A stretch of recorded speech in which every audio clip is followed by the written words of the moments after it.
Hello everyone, Mecha here, happy Halloween, and today we're going to be ranking the monster classes from Fire Emblem 8 to the Sacred Stones. I always have a soft spot for these guys. They don't get a whole lot of respect from the player base. Sacred Stones is generally known as a very easy game that doesn't have a whole lot going on in terms of difficulty, but I do think the mixture of human and monster enemies is what makes Sacred Stones a bit more interesting than most other games sometimes. And I just think the designs are very cool. These are the portraits that they have when you check their stat screens. And they have this kind of eerie but also cute vibe about them that I can't help but appreciate. Of course, they do just kind of vanish at the touch of any sacred weapon at the end game. But that's part of what makes the end game so satisfying to play sometimes. You just like run up your long trained 0 to hero character and just bonk a monster in the face for a bazillion damage. It's pretty satisfying and pretty cool. And most of these fulfill some kind of gameplay tutorial purpose in the game too that I think is pretty cool. They are kind of tied into the narrative or the instructions that the game tries to give you sometimes, which I think is another pretty neat integration that doesn't really happen to most human classes most of the time. I guess it does for, like, for example, the difference between a one range attacker and an archer, but they do something different with these in like every instance that they appear. So we'll go over them not just in terms of how much of a threat they are, how high their stats are, but also just a little bit of like what purpose do they fulfill within the grand design of the Sacred Stones. They're pretty neat. So we'll start with the Skinwalker guys, the Entombed, the Revenants, that's the word I'm looking for, the Unpromoted guys. I think they're mostly known for being EXP pinatas, and I guess they're among the first monsters that you meet. When you first get to chapter 4 and you meet Artur and he's like warning you that these weird looking creatures have popped up, like that came out of the ground and started attacking stuff. You're trying to sell it as like a scary experience, like, oh my god, monsters, this is weird and scary. I couldn't help but laugh when I first saw them when I played Sacred Stones. Of course, I get that if you're as tiny as a farm unit is on the map, then a monster that is about your size is pretty scary. But when you fight these in battle, they're obviously jokes no matter what difficulty you're playing on. Like, it's just free experience. Especially the promoted ones. The boss here just gives like 100 XP for everyone who kills them, even Seth, and it stays that way for a long time. They're a great way to train units that you want to raise but aren't that good at fighting most enemies. And for that, they're pretty fun. As the game goes on and these guys still appear, it's kind of a joke. I like the phantom ship appearance of like the bazillion revenants on a single ship. I like that Riev just needed like a massive army of enemies and he picked the one that was like the most plentiful to load on a boat and make you encounter in the middle of the ocean. That's pretty funny. Pretty funny image. I like these a fair bit. I'm gonna throw them in like B or A tier, I think, just because I think they're funny. But obviously they're not a big threat. If I was ranking them on power alone, they'd be here. We'll throw them in B tier for now. Next up is the I always forget the unpromoted names for these for some reason. The Bone Walkers and the Wights. I like that these are secretly two different classes. You got the guys that can use swords and lances, and you got the guys that use the bows. I always try to say that they're Bone Walkers, like the bow, like they're using a bow, but it never really works as well in speech as it does in text. Almost the same as the Revenants is that they don't really pose much of a threat. I like how when you're playing like normal mode and you're in chapter 20 or something, you fight these guys, they still have like the same stats as they did like way early on at like 20 HP. They just died everything ever. They're just, again, just like the Revenants, they're just meant to be a threat in numbers. Like there's just a lot of them, and accounting for the different weapon types can sometimes be interesting. If you don't pay attention to what they're holding, then you might be caught by like an axe reaver or maybe some kind of slayer weapon or a hammer. Well, not a hammer, they don't use axes. A bow on your flyer if you really don't look closely, although they look a lot like snipers on the map, so you probably won't be caught off guard if you pay even a little bit of attention. But it's neat that they have monsters that have different weapons. Most of these just kind of use like one weapon type, or even just the monster weapons, which are not like, I'm not saying none of them are threatening, but they're usually the same for the same monster type, while these are like pretty versatile, which is kind of cool. Nice to have some variety among them. But they're not like scary in gameplay, and they're not exactly scary in story. They're like the same as these guys, really. So I'm gonna throw them in the same category. They're funny little guys. Now we got the Moguls and the Arch-Moguls. They're, I think, literally the first monster type that you quote-unquote fight, because Artur fights one in the tutorial. And it shows off how bad Artur is at base because he can't even one-round the guy. He needs a script critical to get rid of him. And they're just, they're not very strong. They're like flying glass cannons. At first I thought they were a bit too similar to shamans because they have the same movements and they just use dark magic. Sure, the dark magic is named differently. It's like Evil Eye instead of Flux. And then when they get an upgrade later to Arch Mogul, then they also get Crimson Eye, which is actually really strong. It almost one-shots some of your more fragile guys. Especially if you're playing like a harder version of Sacred Stones, like you turn on enemy growths to make them a bit higher. Or you're playing some kind of pre-made difficulty hack. Then they're actually kind of a threat, especially if they have Shadow Shot. I think that's only the case for chapter 20, the Darkling Witch chapter, but it's still a pretty sight to behold. Most of the time they're just like really easy to kill though, because they're just too slow and they have like no HP, no defense. They just have some resemblance of magic power, and before they become Arch Moguls, they're really just kind of weak. It's a good way to teach yourself to use Pure Waters, I guess, because if there's a lot of them, then you can definitely get overwhelmed. Again, the Phantom Ship is a really good example of this, where if you are fighting on like the middle boat where all these guys are in like in the 50,000 numbers, then these guys come like from all around the ship and you're gonna slowly start getting chipped down. You can really feel that they have strength in numbers and not a whole lot else. If you're using a unit that doesn't have 1-2 range equipped, either because they can't or they just didn't have enough in inventory, or they just had to use 1 range for something, then getting chipped down by these is really a humiliating experience that even some strong units can struggle with. If you're like, I don't know, Joshua, then these are like the bane of your existence. Even though you should be able to kill one of them on player phase, there's this way more of them to go around. If you take a turn and use a Pure Water, you can't counter anymore. So they're really annoying. They kind of force you to use 1-2 range. But once you know that they're there in the fog, you just like put someone in range with a Javelin and a Pure Water and they're just completely trivialized until they promote. But when they're promoted, they're actually kind of good. Still very scary, very easy to take out at close range, but the Shadow Shot is a big threat. So they're goofy little guys. I like that they can fly. I think it's kind of cool. And they are pretty creepy looking with their little tentacles coming out of the bottom. It's definitely one of the most overt references to Fire Emblem Gaiden that they're in Sacred Stones 2. Sacred Stones has a lot of ties to Gaiden, like the way you explore the world map, the fact that there's 2 protagonists that are I don't want to say closely related because their relationship's not the same. One is a familiar relationship, and one is Selek and Alm actually getting together at the end. But they grew up together, I guess, if you go by Echo's canon. But 2 protagonists, a male and a female one, is a pretty clear reference as well, and just the way that their route split works. So, and the Moguls are also in Gaiden. They're pretty different there in that they're like the opposite of what they are. They're like physical enemies that are very fast, but they don't hit very hard. It's kind of strange how they changed that for Sacred Stones, but maybe that's because most of the monsters are already physical and they wanted to have more magical ones. Good decision. I don't think they're not my favorite, but they're pretty funny, so I'm gonna throw them like, I don't know, C tier. They're fine, I guess. Yeah, they're alright.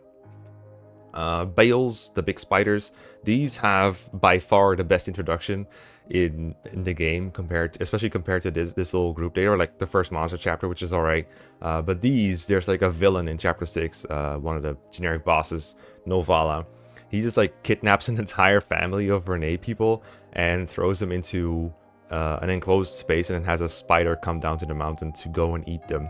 And every turn that spider is in sight, the girl's like screaming like, let me out, the spider is gonna get me. And all you can do as a player is, well, what I did is watching horror as she died because I didn't clear the map fast enough. And nowadays I know that, for example, Seth can just kill the boss before the spider ever gets there, or you can have Vanessa carry over someone to the mountains to stop the spider, block them from reaching the civilians. If you go like a little sneakily around the enemies, then you will probably not get like timed out by the spider eating all the guys, and you can get an Orion's Bolt out of them all surviving. But when I'm new, I was like a little bit more hesitant to just throw Seth into the fog of war, and I think I was right about that because there's a halberd guy stopping him there if you equip a lance. So you gotta be a little bit careful at the very least. And this guy puts a timer on a map that's more generous in hindsight than it looks at first, but when you first have your kid die to the spider, that's something else. Pretty good introduction. These guys are really bulky and really strong, and that's kind of it. Like, they're not fast. They have a lot of HP, not that much defense, not a whole lot of res, obviously. So they're kind of like physical tanks almost. They're not like armor knights would have like a lot. Maybe they're more like monster fighters if you think about it. A lot of HP, a lot of strength, not a whole lot else. But they hit kind of hard. They have like all these different kind of claw types. I think Sharp Claw is the strongest one, and you have the Poison Claw that just, well, poisons you. And then they have like some kind of generic one that I forgot about. That's not as strong, but still, they hit kind of hard. They have a creepy animation. I have several arachnophobes as friends, and they really do not like them. I've had a couple in my comments as well that are not fans of these, but I like them a whole lot. I'm gonna put them in S tier. I think they're pretty cool. I think spiders are neat. I don't really like them, like having them in my room per se. Like I will throw them out, but I appreciate spiders for how weird and funny they are. So that's the elder bales going in S tier. Then we got the mouth dogs and the gwyllgis, I think is how to pronounce them. I think Raisins taught me how to pronounce like half the promoted names because I always pronounce them different, like wrongly in my head. So the mouth dogs, I think, are one of the coolest concepts in the game. I know the unpromoted one is just a dog, but the promoted ones, I think, again, I think the way you pronounce them is gwyllgis. When I looked into like Nightmare and other ways to edit Sacred Stones at first, I think they were called Cerberus, which I think is an infinitely cooler name for obvious reasons. Three-headed dogs. I think there's a reason that these are often used in as like a base for like different kind of mount classes and wolf classes in like ROM hacks, because they're just so cool. They just jump at you like a real dog would, or a canine creature, I guess. They actually bite you. They're very fast and dodgy. They have a lot of flavor to them, even though they don't really have a proper introduction like all these do. They just the first time you meet them, like somewhere around the mid game or so, no one says like, oh, those are mouse dogs, they are fast and they hit hard, and they bite you and they're hard to hit. You kind of get all that flavor just from them attacking you and you seeing them. They're annoying, but they don't really hit hard enough to any character with high defense, so they're not hard to deal with or anything. It's just trying to hit them, that's the hard part. You can sometimes miss if you're using like a hand axe or a javelin, which I guess makes them a good combo with units that need a javelin or hand axe with them. Anyway, like these a lot. I'm going to throw them in S tier as well. I think they're pretty cool and pretty flavorful. Of course, not that big of a threat gameplay wise, but I think they're neat. In fact, I think they're neater than spiders. I enjoy these guys a lot. Next up is the Tarvos, or the Mildoon. I think the Mildoon is the promoted ones. Again, I pronounce them differently probably than you do, but I hope you can deal with that. Mounted guys with an axe, pretty uncommon in Sacred Stones. They might be the reason that they gave paladins, or they took away axes from paladins and gave them to Great Knights instead. Of course, that was also to differentiate between paladins and Great Knights and to give you a reason to go Great Knight. But I like to think that these guys also played a part in that decision to make that a bit more unique. And they have like, I think I have a little more move than Great Knights and a little less move than paladins. I think these are okay. I wish they were more interesting to me, but because they have no flavorful introduction like some of these guys do, and because the concept isn't as interesting to me, like it's just a centaur, it's just a guy from a myth with not a whole lot of changes. I think centaurs traditionally used bows in mythology most of the time. I don't remember them ever being known for using axes. I'm not super big on Greek mythology anymore, so I might be wrong on that. But it's always been kind of curious to me that the default weapon for them is the axe, and then sometimes they have a bow as like a secondary thing. And it's kind of an unoriginal combination because we already have a class that starts with axes and then gets bows, which is warrior. And I'm sure there could have been a more interesting combination for them to use if they were going to go out of the way to like invent something like the axe. But maybe axes is something they're known for. I don't know.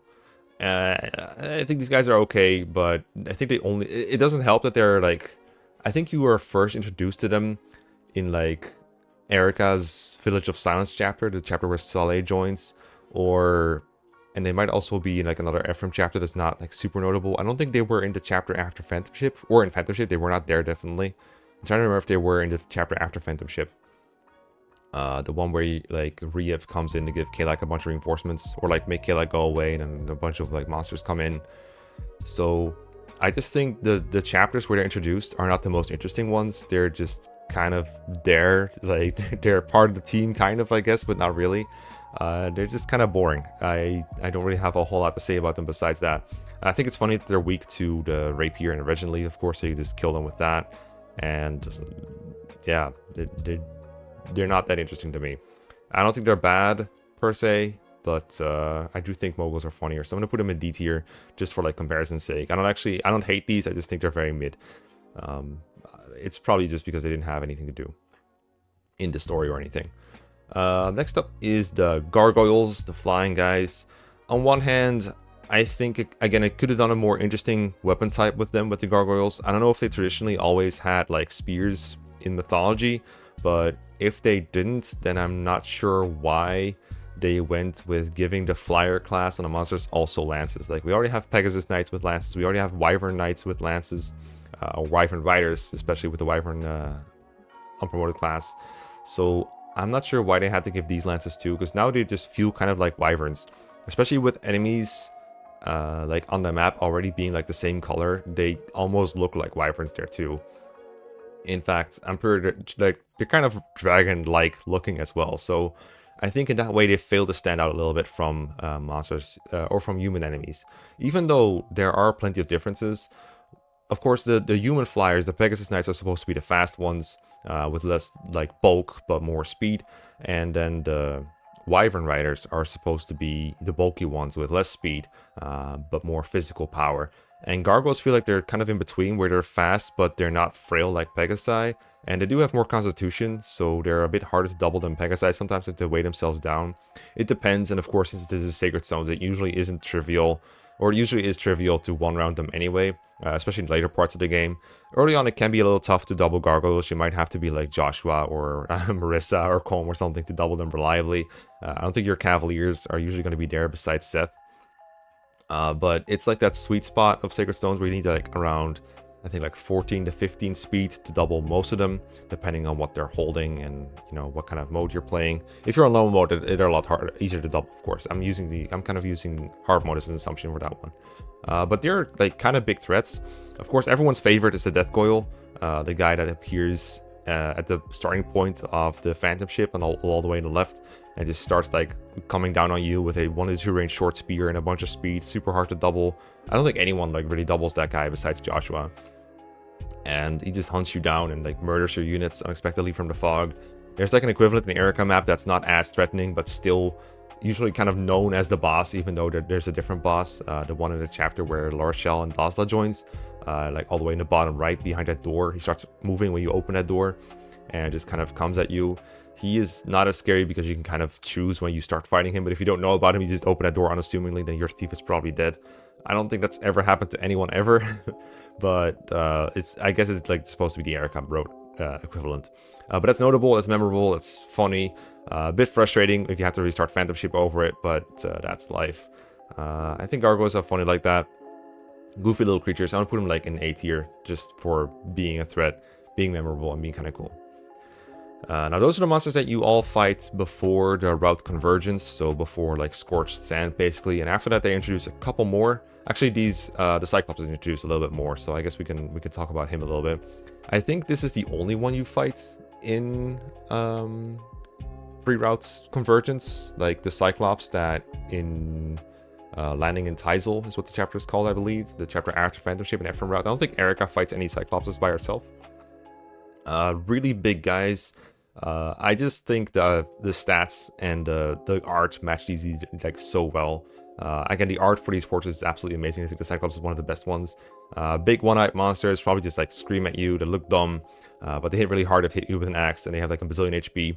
One of the most satisfying things to do is to like throw a Sacred Twin at them and just do like half their HP, but then you double because they're slow, and then you kill them.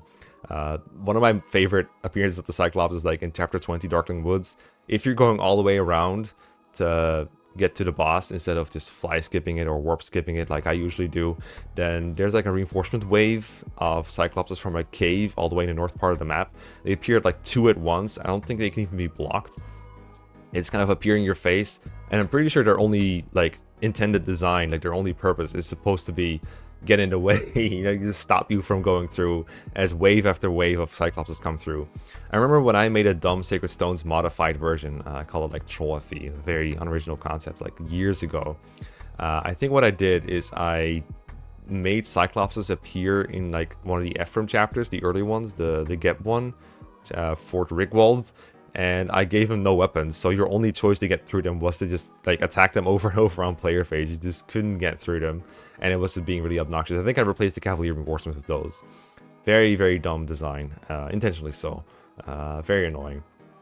But yeah, I have a soft spot for big, strong, powerful, bulky, dumb guys, so I'm gonna throw these in A tier as well. I think they're cool. The one that appears in Ephraim route is also just kind of notable, and that is a new kind of enemy. He has a Sword Slayer equipped, which is a rare weapon. You kind of want to have him equip the hand axe or whatever, so he can drop the Sword Slayer for you. It's kind of interesting how his AI works, how you can trick him into doing that. Depending on like your HP and their HP, he might switch between the hand axe and the Sword Slayer, even though the Sword Slayer would be less effective against you. It's pretty cool. I enjoy these guys a lot. Okay, let's do Gorgons. These are really cool. I like the Gorgons a lot, even though I don't really like playing the chapter where they're featured, because it just kind of drags on for me. But I appreciate the design of it, and I get why other people enjoy it a lot more. Like, theoretically, that map is very cool. You got all these Gorgon eggs spread around the map. The game is like, hey, you should steer clear of these Gorgon eggs, they're dangerous, but you're actually supposed to like rush forward to them and kill them, get the juicy 50 experience per egg. Anyone but Myr is going to get way more from that than from killing like any enemy on the map. Myr's going to get more out of killing a hatched Gorgon probably, but you might still want to kill them because they got stone, and stone is unfairly dangerous. If they hit you with stone, it's just a normal attack, but it has a status effect and does no damage. And when it stones you, you are stuck in place and you can't avoid attacks. And if you get hit, there's a 30% chance you get crit, even if you have the Hopalong guard on. So there's just no protection against it. And if your res is not like insanely high, then you're probably going to die to their attacks, because Demon Surge just does a crap ton of damage. And Shadow Shot, I don't have to tell you how strong Shadow Shot is. We went over it with the Arch Mogul. And with Gorgons, it's even more dangerous because Gorgons actually move with Shadow Shot. There's like one guy at the beginning of the map that just kind of like hunts down on your position and just immediately says, hey, if you put Tethys in my range, if you put Cyrene in my range, or anyone else who doesn't have a pure water on them and has like reasonably low HP res, you're just gonna die. And that's the threat level that Sacred Stones is kind of missing most of the time, and that's what makes it interesting. And hunting for eggs is, of course, like, it's always good to reward the player for going a little fast, because that's when the most interesting strategies come out, in my opinion. So Gorgons is pretty cool. I like again, I think I like the concept of designing that map. I don't really like the Gorgons as generic enemies in later chapters. They're kind of most effective at like area denial and making you be really careful about getting to them. But the way the game goes about that and the way they combine with other enemies aren't as great, in my opinion. Like, you got Darkling Woods, where the Gorgon just kind of shuts down a whole area, but it's kind of trivial to just bait him out, or bait her out, I guess. I think these are supposed to be female monsters. It's pretty trivial to bait one out and then just kill it, and that's the only one that's protecting anything in Darkling Woods. And it just kind of slows you down to a tedium, but doesn't really do a whole lot else.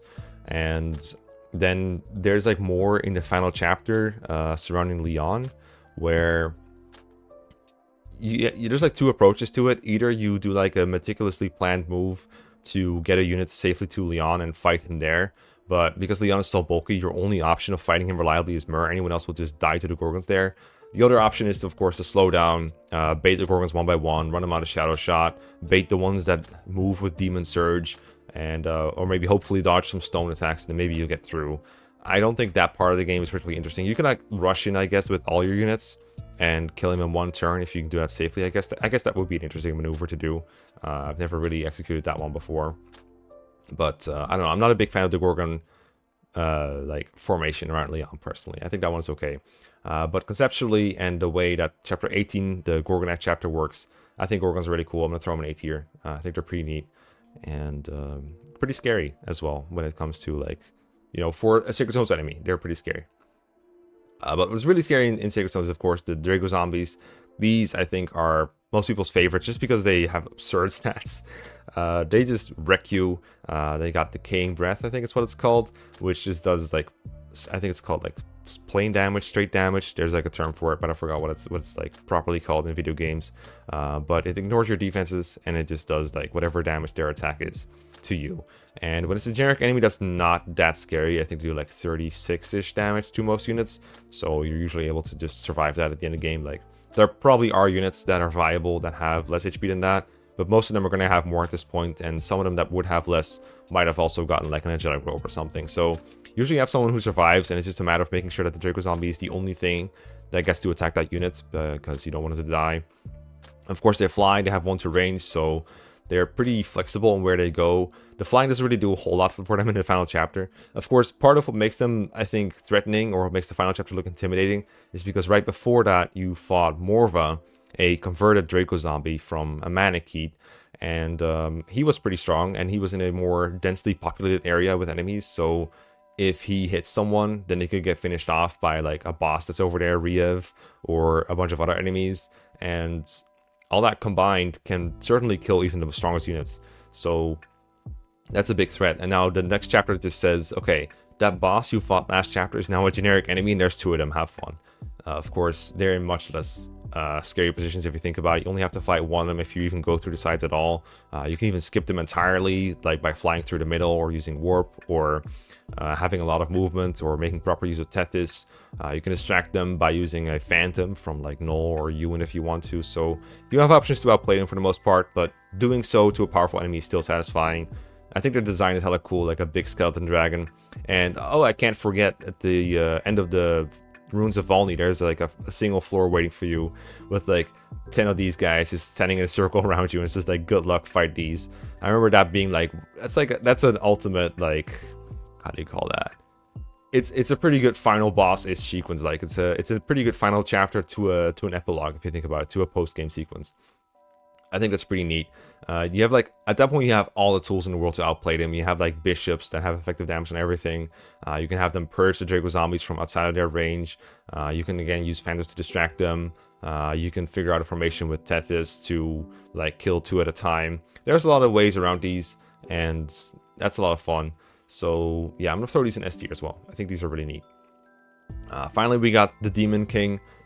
Kind of a letdown as a final boss, of course, because everyone can kill him. That might be what makes Sacred Stones fun for a lot of people, though, is that you can fight a final boss with everyone. I think Fire Emblem has a bit of a problem with final bosses, where you can't really contribute with most units, because they're meant to just fight the Lord with their new super strong sword and their blue/red hair or whatever. So it's kind of nice that they just made a boss that you can just fight with most of your units. Unless they get one-shotted, in which case, well, I guess you can't. Or unless they just don't have the weapon ranks to fight them. But even then, they might be able to fill a supportive role, like using the Latona staff or something like that. Or dancing, like Tethys can. Most people can have a role in fighting the Demon King. And I just wish he was a little bit more threatening sometimes. Like, if you know that all he does on turn 1 enemy phase is summon a bunch of monsters in seemingly random locations and not attack you, that means you're just free to attack him on turn 1 and just not worry about the consequences of being on low HP. And then you have another turn for free to gang up on him. If you don't kill the Demon King on turn 2 player phase, he does get really threatening. He has like, I think it's a 1-3 range attack and then a 1-2 range attack or something. I know for sure that both of his attacks, I think one of them is physical, one of them is magical. There might be one that's 1 range only. I should probably have looked it up. I'm going to look it up right now, actually. I need to double check this. I think it's Ravager and Demon Lights that his normal attacks are called. Ravager. Okay, yeah, Ravager is 1 range. So if he has Demon Light equipped, then he's always going to counter you. And I'm pretty sure he starts with Demon Light equipped. Because I'm pretty sure you don't have free, like, 2 range attacks on him on turn 1, but I might be wrong. But yeah, they also have different stat bonuses and different mights. Well, they have the same might, but he has different defense and resistance depending on what he has equipped, which is, like, kind of neat. Most people will never see the difference between these two because they'll never see him equip another weapon. I have been hit by Nightmare before, the 1-use weapon that lets him put all enemies to sleep, which is pretty funny. You have Latona as like a straight up counter to it, but if you don't have Latona, then you have to like restore 1 unit, probably restore Tethys, and then have Tethys dance for the restore, and then you restore units or can like restore 1 more unit. But then that unit that is probably also at low HP from fighting on turn 1 has to do it all on their own while the Demon King is still out there, and you have a bunch of monsters to work with, and he might have summoned like Draco zombies, Gorgons, Elder Bales. So yeah, if you ever see Nightmare, you're probably in a lot of hurt unless you have Latona. So in that sense, he's a threat. Maybe a way to make the Demon King fight interesting would be if he like had more access to Nightmare. I don't know if it would make the fight more fun or like necessarily like super challenging, but it would be cool to see it in action. Like they put it there and you just never get to see it. I think that's kind of tragic. As it is, I think Demon King's a bit of a lost opportunity in the sense of like providing a challenge or showing off the weapons that he's got, but he is the penultimate like thing that makes Sacred Stone so accessible to most players. It doesn't really matter what team you use or what units you enjoy using or the way you play it, like whether you grind or not, whether you're playing fast or not. He is a big threat actually in like challenge runs, like in speed runs, I think, because, or like runs where you're just trying to be efficient, because most units that you train from 0 to hero are generally comfortable fighting the Demon King, but I've always found that units that are good at base for fighting generic enemies, but don't grow a whole lot. Like, I don't know, Saleh, Garrick, Dusel, these kind of units. Garrick can be like trained as a growth unit, but a lot of people just promote him like right away. And if you do that, then they tend to not be able to double the Demon King. Some of them are even at like being threatened by getting doubled by him. So it's funny how he kind of subverts the challenge of Fire Emblem like that. Just a little like fun factoid for you. I'm gonna throw Demon King in like B-ish tier though, because overall I don't think he makes the best use of the Sacred Stones mechanics. Anyway, that's my ranking. Not an entirely very serious way of doing business for tier lists for me, but I hope you enjoyed nonetheless. And I have this tier list maker in the link in the description. I cropped these images from a Spiders resource to make it look a bit neater than most tier list makers do, I think. So use that if you want to make your own. And other than that, have a good time. I personally don't really celebrate Halloween, but I thought it'd be fun to put out a Halloween-ish video for once. And yeah, I'll see you next time. Goodbye.